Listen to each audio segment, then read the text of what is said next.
मुझ खताकार को भी किसी से इश्क हुआ था,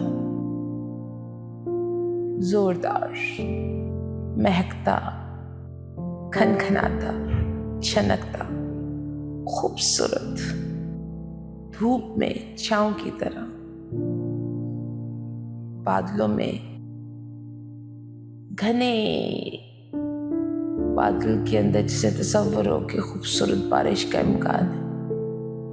बहुत खूबसूरत इश्क था। इश्क तो बहुत प्यारा था,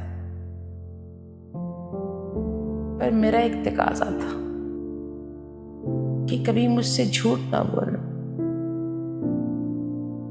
कभी ऐसा कुछ कर ना जाना जिसमें आकर ये इश्क टूट जाए। सो इश्क टूट गया क्योंकि वो झूठ था। वो जीत गया, मैं हार गई।